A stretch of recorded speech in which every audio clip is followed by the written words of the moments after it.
ഇത് കരുണയുടെ കാലം. കഥ എഴുതിയത് ബിന്ദു മാത്യു. വിയർപ്പ് ചാലിട്ടൊഴുകുന്ന അവിടെയും ഇവിടെയും നരച്ച രോമങ്ങളുള്ള അയാളുടെ നഗ്നമായ നെഞ്ചിൽ ഒന്നുകൂടി മുഖമുരസിക്കൊണ്ട് ഞാൻ ആ വലിയ ഹോട്ടലിൻ്റെ AC മുറിയിൽ അങ്ങനെ കിടന്നു. ഇവിടേക്ക് വന്നിട്ട് 2 ദിവസമായി. ബാത്റൂമിൽ പോകാനല്ലാതെ ഈ 2 ദിവസവും ഇങ്ങേരെ എവിടേക്കും വിട്ടിട്ടില്ല. അത്രമാത്രം ഞാൻ ഇവനെ സ്നേഹിക്കുന്നുവെന്ന് കരുതരുത്. വെറുക്കുന്നു, ഈ ഭൂമിയിൽ ഞാൻ വെറുക്കുന്ന സകലതിനോളം. എൻ്റെ ചവിട്ടുകൊണ്ട് ഒരു നിമിഷം കൊണ്ട് പാതാളത്തിലോട്ട് പോകാനും പാടില്ല. അടിച്ച് പിരിഞ്ഞ് കിടക്കുന്നത് ആരാണെന്ന് അറിയണ്ടേ? ഞങ്ങളുടെ നാട്ടിലെ വലിയ ബാറിൻ്റെ ഉടമ. ആ ബാറിലെ എല്ലാ കുപ്പികളും ചേർത്ത് വെച്ചാൽ എങ്ങനെയിരിക്കുമോ അതുപോലെയുള്ള ഒരു ഭാര്യയും ആ ബാറിലെ പല നിറമുള്ള മരുന്നിൻ്റെ വലിപ്പവും സ്വഭാവവുമുള്ള 2 നെത്തോലി കുഞ്ഞുങ്ങളും. ഓർക്കുമ്പോൾ തന്നെ ഇവനെ അങ്ങ് ഞെരിച്ച് കൊല്ലാൻ തോന്നും. ഞാൻ അവൻ്റെ നരച്ച രോമത്തിൽ കലിയടക്കാൻ വേണ്ടി കടിച്ചു. എന്നാടി, നിന്റെ ആർത്തി മാറിയില്ലേ? അങ്ങനെ ചോദിച്ച ആ നാവ് പിഴുതെടുക്കാൻ ഞാൻ അവൻ്റെ കഴുത്തിൽ പിടിമുറുക്കി. എങ്ങനെ മാറും എൻ്റെ പൊന്നേ? കൊറോണക്കാലമായാലും കസ്തൂരാതി ഗുളിക മേടിക്കാൻ കാശിന് ഗതിയില്ല എങ്കിലും മനുഷ്യൻ്റെ സമനില തെറ്റിക്കാനും സ്വർണത്തിൻ്റെ വില കുതിച്ചുയരുകയല്ലേ? അതും ശരിയാണ്, എന്നെ ഒന്നുകൂടി ചേർത്ത് പിടിച്ചുകൊണ്ട് അയാൾ പറഞ്ഞു. മദ്യത്തിൻ്റെ ഗന്ധമുള്ള അയാളുടെ മാറിൽ തലചേർത്ത് വെച്ച് കുറച്ച് ഫോട്ടോകൾ ഞാൻ എടുത്തു. എന്നാത്തിനാടി, എപ്പം വിളിച്ചാലും ഞാൻ റെഡിയല്ലയോ? ഇരിക്കട്ടെ തൊമ്മിച്ച. ഏത് നേരവും പെർഫ്യൂം പൂശി നടന്ന ഇപ്പോൾ ഒരു തുള്ളി വെളിച്ചെണ്ണ തൂത്ത് ആ പൂപ്പലൊന്ന് മാറ്റാൻ ഗതിയില്ലാതെ മദാമ ഭാര്യ ദാനം കൊടുത്ത ഒരു കുഞ്ഞുമായി വന്നിരിപ്പുണ്ട് ഭർത്താവ് എന്ന് പറയുന്നവൻ. അവൻ്റെ മുന്നിൽ വച്ച് എനിക്ക് കണ്ട് രസിക്കാൻ. കുഞ്ഞുള്ളത് കൊണ്ട് കൊറോണ പിടിക്കാതെ രക്ഷപ്പെട്ടു വന്നു. എന്നാൽ ഈ നീരാളിയുടെ പിടിയിൽ നിന്ന് അവന് ഒരിക്കലും രക്ഷയില്ല. നിനക്കിപ്പോഴും അവനോട് പകയാണോടി? പകയോ? ഇത് പകയുള്ള പ്രണയമാണ്. അങ്ങനെ പറഞ്ഞുകൊണ്ട് ഞാൻ ആ ഫോട്ടോകളെല്ലാം സെൻഡ് ചെയ്തു വിട്ടു. തൊമ്മിച്ചൻ്റെ ഭാര്യയുടെ നെഞ്ചിലേക്കും പിന്നെ സണ്ണിച്ചൻ്റെ നെഞ്ചിലേക്കും. അയാൾക്ക് ഞാൻ ഒരു പെഗ് കൂടി പകർന്നു കൊടുത്തു. അതിൽ ഉറക്ക ഗുളിക നൽകാൻ മറന്നില്ല. കാരണം ഇവൻ്റെ മുന്നിൽ അടിയറവ് വയ്ക്കാനല്ല എൻ്റെ അപ്പൻ മണ്ണിനോട് പടവെട്ടി വളർത്തിക്കൊണ്ടുവന്ന ഈ പവിത്രമായ ശരീരം. എന്നാൽ ഈ ലീലാവിലാസങ്ങൾ കണ്ട് ഇവൻ്റെ മനസ്സിൽ തോന്നുകയും വേണം അവൻ പാപം ചെയ്തു എന്ന്. അങ്ങനെ തകർന്ന് തരിപ്പണമാകണം ഇവനും ഇവൻ്റെ കുടുംബജീവിതവും.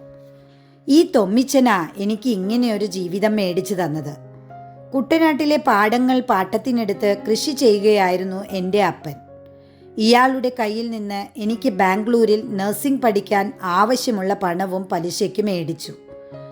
ആദ്യത്തെ പ്രളയം ഭൂമിയെ മൂടിക്കളഞ്ഞപ്പോൾ എല്ലാം ഒലിച്ചു പോയത് കണ്ട് അപ്പനും അമ്മയും ആത്മഹത്യ ചെയ്തു.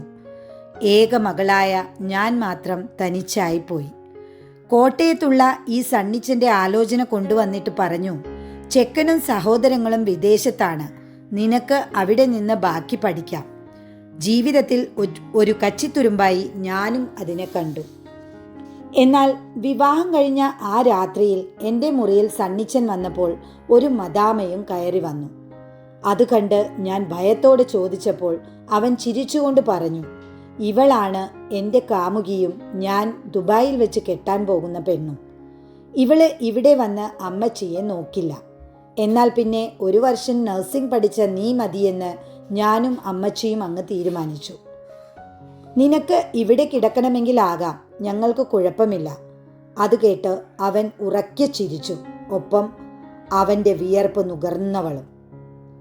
ഓരോ നിമിഷവും അവൻ്റെ സ്വരമൊന്ന് കേൾക്കാൻ ഞാൻ കാത്തിരുന്നു.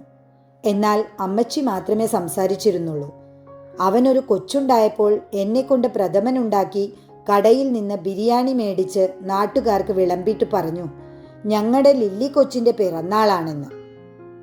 അവർ വീണ് കാലൊടിഞ്ഞു കിടന്നപ്പോൾ അവരുടെ മുമ്പിലിരുന്ന് ഞാൻ ദിവസവും ബിരിയാണി തിന്നിട്ട് ആ മുഖത്തേക്ക് നോക്കി പറയും, എനിക്ക് നിറഞ്ഞു, നിങ്ങളുടെ നിറഞ്ഞാൽ കോരാൻ എനിക്ക് വയ്യ.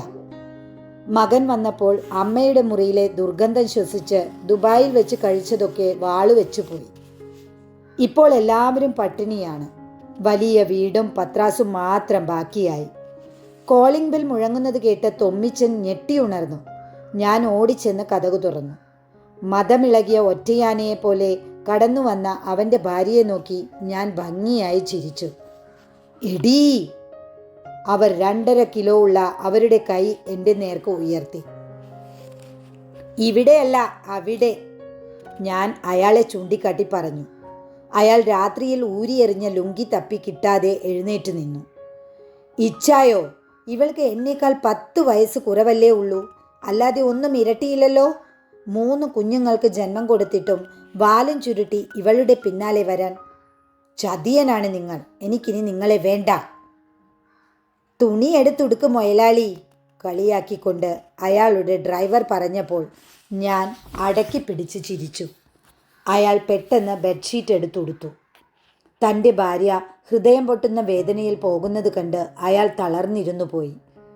അപ്പോഴാണ് എല്ലാവരുടെയും കണ്ണിൽ പൊടിയിട്ട് ഒടുവിൽ അമ്മാവനായ ലാബാൻ്റെ സ്വന്തം ആടുകളെ നിഴൽ വെളിച്ചത്തിൽ ഇണചേരാൻ അനുവദിച്ച് പുള്ളിയും കുത്തുകളും പാടുകളുമുള്ള പുതിയൊരു വംശാവലിയെ സൃഷ്ടിച്ചെടുത്ത യാക്കോബ് താൻ തന്നെ അല്ലയോ കർത്താവേ? എന്നാലും ലില്ലി കൊച്ചേ, ഇവൾ ഇത് എങ്ങനെ അറിഞ്ഞു?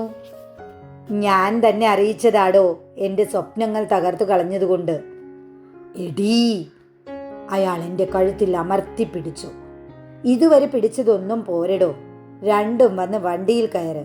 കൊറോണ കാലത്ത് അവിഹിതം ഒന്ന് കേട്ട് രസിക്കട്ടെ എല്ലാവരും. വിട്ടേര് സാറേ, എനിക്ക് പരാതിയില്ല. ജീവിക്കട്ടെ, ഇങ്ങേര് സുഖിച്ചു തന്നെ. എൻ്റെ കുഞ്ഞുങ്ങളൊന്നും അറിയാൻ പാടില്ല. കേട്ടോടി നീയെ? എന്നാൽ ഞാൻ മൗനം പാലിച്ചുകൊണ്ട് അവിടെ നിന്നിറങ്ങി. ഓട്ടോയിലിരിക്കുമ്പോൾ അവരുടെ ചോദ്യം എന്നെ കീറി മുറിച്ചുകൊണ്ടിരുന്നു. ശരീരം കൊണ്ട് പാപം ചെയ്തില്ല, എന്നാലും പൊറുക്കാനാവാത്ത തെറ്റാണ് ഞാൻ ചെയ്തു പോയത്. ഓർത്തപ്പോൾ ഹൃദയം പൊട്ടിപ്പോകുന്നത് പോലെ തോന്നി. സാനിറ്റൈസറും പിടിച്ചുകൊണ്ട് വീടിൻ്റെ വാതിൽക്കൽ തന്നെ നിൽക്കുന്ന സണ്ണിച്ചനെ കണ്ടപ്പോൾ എനിക്ക് ദേഷ്യം അടക്കാൻ കഴിഞ്ഞില്ല. കുഞ്ഞ് കരഞ്ഞുകൊണ്ട് എൻ്റെ നേർക്ക് കൈനീട്ടി. അമ്മ യാത്ര ചെയ്ത് ക്ഷീണിച്ച് വന്നതല്ലേ, പോയി കുളിച്ചിട്ട് വരട്ടെ. ആര് പറഞ്ഞു എനിക്ക് ക്ഷീണമാണെന്ന്? ലില്ലി കൊച്ചേ, നമ്മൾ വായിക്കുന്ന ഓരോ പുസ്തകത്തിനും ആദ്യത്തെ പേജും അവസാനത്തെ പേജും പകുതിയെ കാണും. ആദ്യത്തെ പേജ് നമ്മുടെ അമ്മയുടെ ലാളന കിട്ടുന്ന സമയം. അവസാനത്തെ പേജ് ആ ലാളന അവരുടെ 2ാം ശൈശവത്തിൽ നാം തിരികെ നൽകുന്ന സമയം. പലപ്പോഴും ഇത് രണ്ടും പൂർത്തിയാക്കാൻ കഴിയാതെ പോകുന്നുണ്ട്. ഞാൻ ചെയ്തു പോയ തെറ്റ് ഞാൻ മനസ്സിലാക്കുന്നു. അതുപോലെ നിനക്കും ഉണ്ടായാൽ മതി.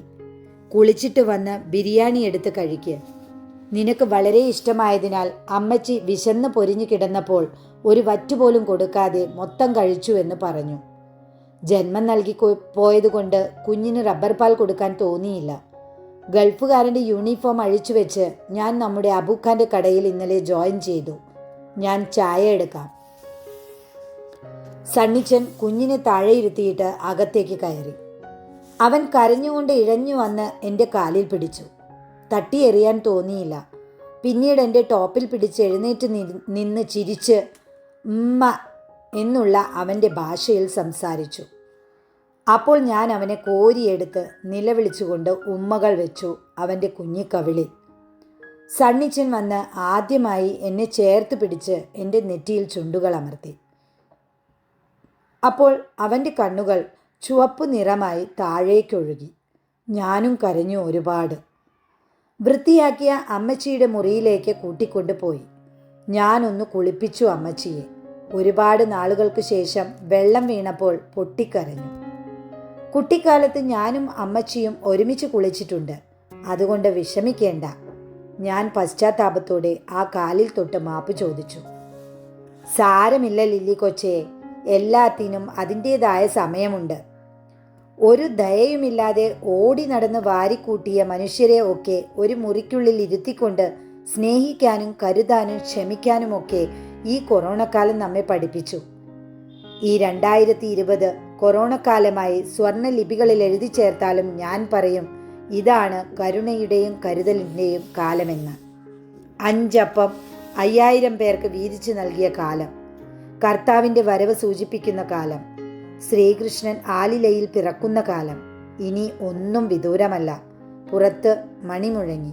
ദേ സൂക്ഷം പല്ലി ചൊല്ലി. കട്ടൻ മാറ്റി നോക്കിയ ഞങ്ങൾ കണ്ടു മദാമയുടെ മൂടുപടമുള്ള മുഖം. ബിന്ദു മാത്യു. കൊല്ലം ജില്ലയിലെ വില്ലൂരിൽ ജനനം. പിതാവ് പൊടിയൻ ലൂക്കോസ്, മാതാവ് ചിന്നമ്മ പൊടിയൻ ലൂക്കോസ്. 19 വർഷമായി ഗോവയിൽ താമസം. നവമാധ്യമങ്ങളിൽ സജീവം. തുളസി തീർത്ഥം എന്ന നോവൽ പ്രസിദ്ധീകരണം കാത്തിരിക്കുന്നു. ഭർത്താവ് മാത്യു ഗി വർഗീസ്. മക്കൾ മൊബിൻ മാത്യു, മെബിൻ മാത്യു.